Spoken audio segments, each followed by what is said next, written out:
这个宇宙唯一真实的、唯一拥有能量的，只有当下。除去那些死掉的记忆和虚构的幻想，剩下的那个剔透的、毫无杂质的绝对零点，就是当下。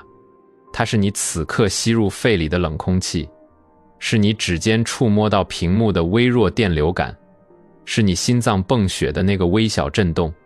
当下没有过去的债务，也没有未来的利息，它就是存在本身，是一种极高频的振动状态。但为什么我们就是进不去这个状态？因为你有一个太强大的外挂设备，你的大脑思维。这台机器在几十万年的进化中，为了防止你被老虎吃掉，被部落抛弃，它被设定成了一个永远在寻找问题的雷达。它24小时不停歇地制造念头，制造危机感。最可怕的是，你把这台机器当成了你自己。你肯定有过这种体验。半夜3更躺在床上，脑子里像开了个辩论赛，白天老板那个眼神到底在暗示什么？我那个项目要是黄了，下个月房贷怎么办？5年前前任对我说的那句话，是不是我当时回怼的不够狠？这些念头就像病毒弹窗一样不受控制地往外冒。你越想越清醒，越想心跳越快。这就是思维在吸你的血。它只有把你拉进过去或者未来，只有让你焦虑，它才能证明自己还在运转。如果你完全沉浸在当下，完全接纳此刻的每一秒，思维这台机器就会因为没有问题需要解决而陷入休眠。他害怕休眠，他害怕失去对你的控制权，所以他会疯狂地给你洗脑，告诉你当下是不够的，你是个残缺的人，你必须要赚到100万，你必须要爬上那个职位，你必须要找到一个完美的伴侣，你才能获得平静。别傻了，真相是，如果你现在无法平静，你拥有了100万依然会在深夜里摇指甲。财富我早就财务自由了，但我见过太多亿万富翁每天活得像只惊弓之鸟。因为痛苦从来不是现实生活给你的，而是你的思维对现实的抗拒产生的摩擦力。生活就是它本来的样子，下雨就是下雨，堵车就是堵车，破产就是破产。让你痛苦的不是下雨，而是你脑子里那个这雨真该死，耽误了我重要会议的念头，是你对宇宙规律的抗拒在折磨你。这就引出了一个极其锋利的核心真相，你根本不是你的思维。如果你不是你的大脑，不是你的想法，那你到底是个什么东西？咱们现在做一个实验，不用准备，就现在你闭上眼睛，或者盯着屏幕的某一个点，安静下来，像个猎人等狐狸出动一样，盯着你脑子里即将冒出来的下一个念头，别去管它是什么，也别去评价它好不好。你就会发现，念头就像屏幕上的弹幕，自己飘出来，又自己消失。你能看到弹幕在飘，那你显然就不是弹幕，你是那个看着弹幕的屏幕，你是那个纯粹的意识，那个冷眼旁观的观察者。我喜欢把这个状态叫做绝对临在。这个临在的你是和宇宙源头能量直接相连的，它是完整的、无损的，它不需要靠开什么豪车、住什么豪宅来给自己打补丁。你之所以觉得活得很累，就是因为你降级了，你把自己认同为了一堆杂乱无章的电子信号和化学激素，你跟着那些转瞬即逝的情绪满世界乱跑，却把那个犹如深海般宁静的真实自我丢在了脑后。既然知道了问题的根源，怎么把控制权夺回来？怎么黑进自己的神经系统，强行切断思维的绑架？我从自己和很多顶尖修行者的经验里拆解了几个极度接地气的操作手册。这不是什么需要焚香打坐的玄学，这是可以直接在公交车上、在办公室里、在马桶上进行的意识重塑。第一招，剥离观察者。就像我们刚才做的，当你发现自己又开始在大脑里编造灾难大片的时候，不要去自责，自责也是一种思维陷阱。你只需要在心里冷冷地标记一句，看这台机器又开始涂黑你了。比如你明天要去见个大客户，紧张的胃痉挛，你觉察到这个念头的瞬间，不要顺着它去想失败了会多惨。你跳出来，看着这个念头，你会发现，当你用纯粹的意识光束照向这个念头时，它就像见光死的吸血鬼，能量瞬间就散了。只要你能分清你看戏的人和戏子的区别，你就已经赢了一半。第二招，用呼吸做物理锚点。呼吸是连接肉体和意识的唯一通道，它是一个物理级别的挂钩，能硬生生把你从未来的幻境里拽回现在的三维空间。因为你永远不可能呼吸上1秒的空气，也无法预知下1秒的氧气。呼吸是绝对当下的产物。当你焦虑到快要爆炸的时候，闭上嘴，把全部的注意力放在鼻腔的边缘，感受那股气流进入时的微凉和呼出时的温热，感受肺泡扩张和收缩的物理张力。不需要深呼吸，不需要控制节奏，就是看着它。当你100%看着呼吸的时候，你的大脑是不可能同时去想明天吃什么的。这个物理锚点能瞬间拉平你体内的紊乱频率，让你的能量场重新稳定下来。第三招，重启身体的传感器。人类现在的状态极其扭曲，脖子以上极度发达，脖子以下全部坏死。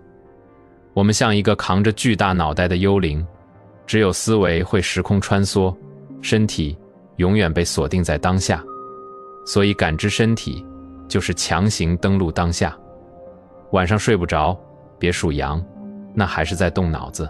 你躺平，把意识像扫描仪一样从脚趾头开始过，感觉脚底板和床单接触的质感，感觉小腿肚的重量，感觉血液在手臂血管里流动的脉冲。有没有哪里肌肉是死死绷着的？不需要去放松它，就是去感知它。一旦你把注意力全部灌注进这具肉体，你的意识流就回到了活生生的此刻。这种能量的回流比吃什么安眠药都管用。第四招，放弃抵抗的物理学。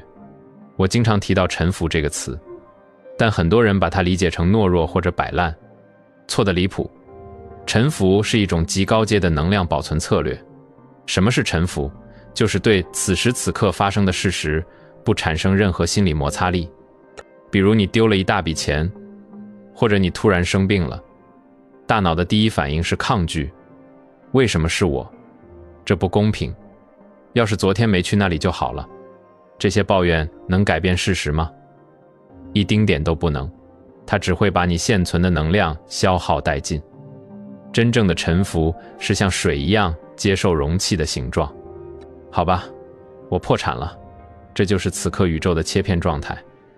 我不去抗议，我不去咒骂，我接受这个物理现实。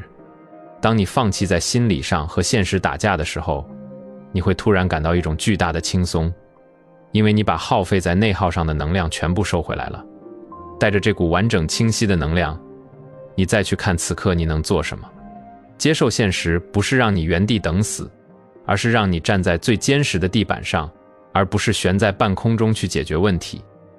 先对宇宙说 yes， 然后再采取行动。第五招，戒断评判的毒瘾。我们的大脑有个恶习，就是给万事万物贴标签，这个好，那个坏，这人傻逼，那人牛逼，连看个月亮都要评价一句今天有乌云挡着不够完美。这种永无止境的评判，就是在你和真实世界之间建了一堵密不透风的墙。你看到的不再是世界，而是你自己的偏见。试着找一个极度无聊的时间，比如你坐在办公桌前，盯着你手边那个喝水的马克杯。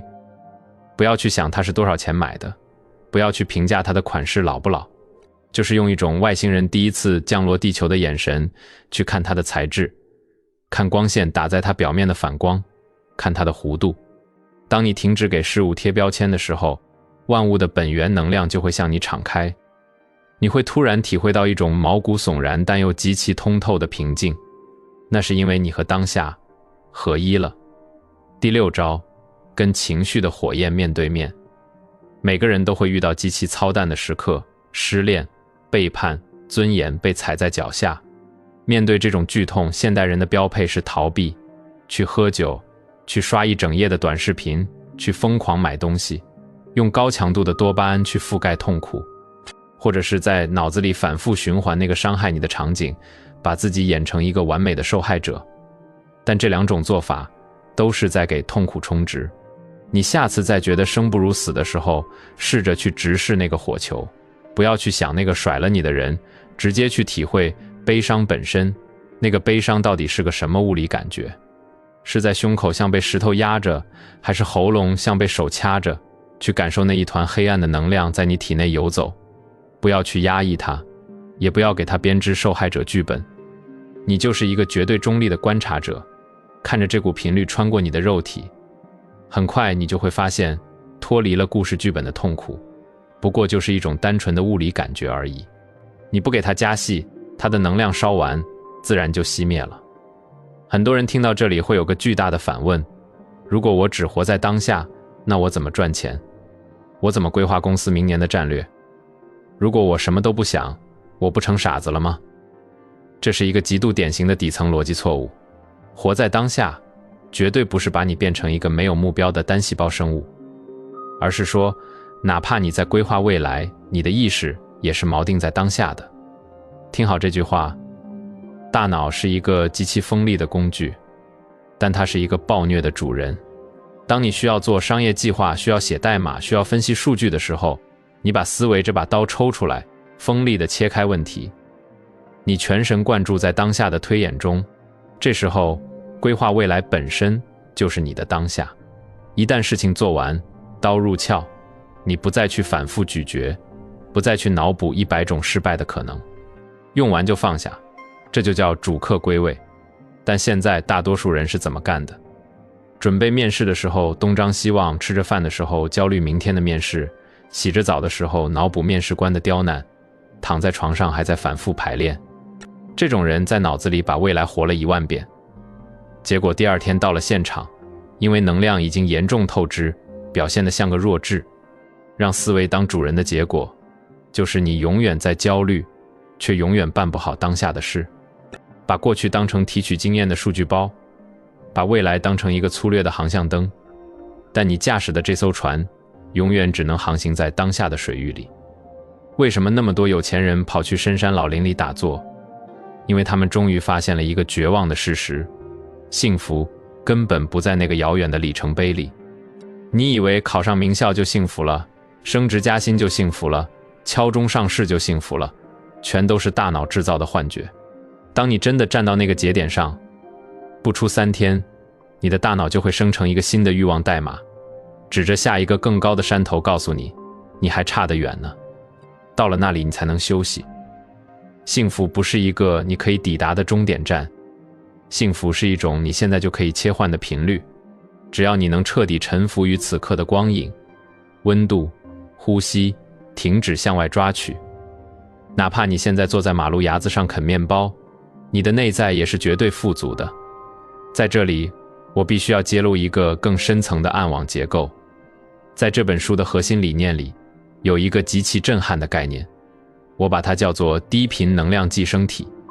你有时候会不会觉得身体里突然冒出一股无名火，或者一种极其沉重，几乎要把你拽进深渊的悲伤？而且这种情绪的发作完全和你当下的遭遇不成正比，别人只是稍微冷落了你一下，你却想毁灭世界。这不是你性格有缺陷，这是你体内的寄生体醒了。这个寄生体是由你过去几十年，甚至你父母、你祖辈压抑下来的所有未处理的痛苦凝聚而成的能量场。它平时处于休眠状态，潜伏在你的潜意识深处，但它是一个活的能量体。它需要进食，它吃什么？它只吃同等频率的低频能量，也就是痛苦、愤怒、嫉妒和悲伤。所以每隔一段时间，它就会主动苏醒，开始接管你的大脑。它会故意去挑衅你的伴侣，故意去误解别人的话，故意把你拉进一次疯狂的争吵。比如你跟伴侣本来只是在讨论晚饭吃什么，突然几句话不对付，就翻起了旧账，最后吵到要砸东西。那个时候根本不是你们两个在吵架，是你们双方体内的2个寄生体在互相撕咬，互相吞噬对方散发出来的痛苦能量。吃饱喝足之后，寄生体满意的回去休眠了，留下一个精疲力竭、满心懊悔的你。而且这种东西极具传染性，一个带着满身戾气的人走进房间，一瞬间就能激活所有人体内的寄生体，让整个空间的磁场变得极度压抑。那怎么干掉这个寄生虫？你拿刀是砍不到它的，你只能用意识的光去饿死它。第一步就是看穿它的伪装。当那种莫名其妙的狂怒或者绝望像海啸一样涌上来的时候，你立刻在心里拉响警报。不是我生气了，是那个寄生体又出来找饭吃了。只要你能把我和情绪剥离开，它的隐身术就被破了。第二步，打开觉察的探照灯，像看怪物一样看着它，看着那股气冲上你的脑门，看着你的心跳加速。不要认同他给你讲的任何委屈故事。第三步，绝不投喂。他需要你的爆发，需要你的眼泪，需要你砸烂那个杯子来获取能量。你就是不给反应，你像一座冰山一样坐在那里，任由它在你体内横冲直撞。你不反抗，也不配合。相信我，只要你切断了反应的饲料，它撑不了多久就会因为缺乏能量补给而慢慢萎缩。你多饿它几次，你的内在空间就会被清理得干干净净。当个人的空间干净了，整个人类集体的磁场才会从底层的杀戮和仇恨中升维。这听起来有点宏大，但宇宙的全息投影就是由我们每一个人的当下组成的。说到这里，我们必须面对那个终极的哲学拷问：如果我不是我的身体，不是我的情绪，不是我的思维，那我到底是个什么？我说过，你是一切的观察者，你是那个永恒的、不生不灭的纯粹意识。你的肉体会像一件衣服一样变老、磨损，你的情绪像天气一样晴雨不定，你的社会标签像游戏里的皮肤一样可以随时更换。但那个在背后静静看着这一切发生的你，从未改变过。我们痛苦的根源就是把这件衣服、这个皮肤当成了自己。我是一个失业的中年人，我是一个没人爱的失败者，我是一个光鲜亮丽的 CEO。 我们在这些塑料标签上投入了全部的生命力，失去标签的时候痛不欲生，为了维护标签又筋疲力尽。但真相是，无论你是身价100亿还是露宿街头，那个内在的纯粹意识，那个神性火花，从来都没有增加或减少过一分。它不需要任何外在物质的证明，它本身就是圆满。当你彻底看透了这一点，不再被时间、标签、外物所裹挟，你就可以在这个物质世界里自由地玩耍。赚钱依然可以赚钱，恋爱依然可以恋爱，但你的内核再也不会被这些东西动摇。有人管这个叫开悟，听着像是什么深山老僧的专属，别搞错了。开悟不是什么虚无缥缈的神迹，开悟就是此刻，就是你认出了真实的自己，就是你彻彻底底地降落在现在。它可能发生在你洗着一个油腻腻的盘子的时候，可能发生你在红绿灯前踩下刹车的时候，只要你那一刻没有任何抗拒，没有任何思虑，完全地沉浸在水流经过手指的触感里，完全地和此刻的宇宙同频共振，那你那一秒就是个开悟的佛。我们要做的不是记住这些绕口的理论，而是要把这种高频的能量注入到极其平庸的日常里。在亲密关系里，什么叫活在当下？就是当你看着你伴侣的眼睛时，你的脑子里没有在想工作邮件，没有在记恨他昨晚的粗心，你的灵魂100%的在这个场域里陪伴他。这种无差别的注意力比你买多贵的包都有杀伤力。在搞钱和工作里，当下就是极限专注，写代码就只是敲击键盘，做方案就只是梳理逻辑，没有摸鱼的心虚，也没有对结果的恐惧。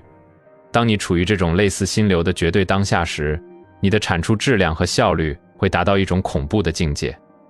工作不再是拿时间换生存，而变成了能量的顺畅流动。面对这具肉体，当下就是不欺骗，累了就是累了，马上闭眼休息，饿了就去吃真正的食物，而不是为了缓解焦虑去塞一堆垃圾食品。晚上躺下，就让意识扫描全身，把淤积在肌肉里的负面能量全部排空。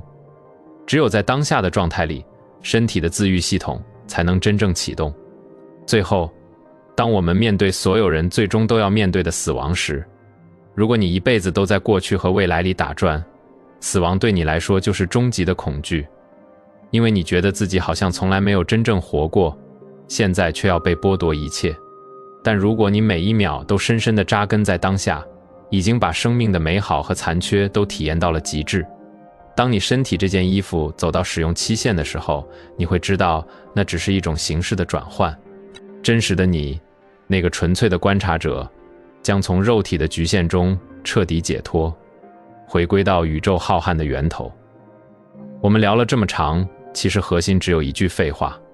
你看，你的大脑是不是又在试图把这些内容总结成干货，或者正在评判我说的这些对你有没有用，把这些念头全放下。此时此刻，就在你看这段视频的尾声，听一下你周围环境的底噪，是风声，是远处的车流，还是冰箱压缩机的嗡嗡声？感受一下你的脊椎和椅子的挤压感。就在这一秒，深吸一口气。在这个瞬间，没有什么需要去解决，没有什么需要去证明，你就是完整的。你本来就是宇宙的一部分。当下的力量不在未来，不在别人嘴里，就在你停止向外索求，轰然向内坍塌的这一刻。明天你大概率还是会被思维重新卷入焦虑的漩涡，还是会为了几两碎银子发愁。没关系，这是人类大脑出厂设置的 bug。只要你在快要被淹没的时候，能猛然觉察到它，然后轻轻的，不带任何批判的，把注意力拉回此刻的呼吸上。每一次拉回，你都在重塑你的神经回路，都在积攒宇宙真实的能量。如果你觉得今天这些拆解有一两句话劈开了你的思维硬壳，别忘了点赞、订阅，顺手点开那个小铃铛。我们需要在这张喧闹的算法大网里建立一个属于清醒者的信号发射塔。最近这世界够乱的，各种黑天鹅满天飞，经济数据上蹿下跳。越是这种时候，你越要死死守住你的当下。外界越是狂风暴雨，你的内核就必须越是像深海一样寂静。去活在现在吧，去拿回你本该拥有的力量。我们下期更高处见。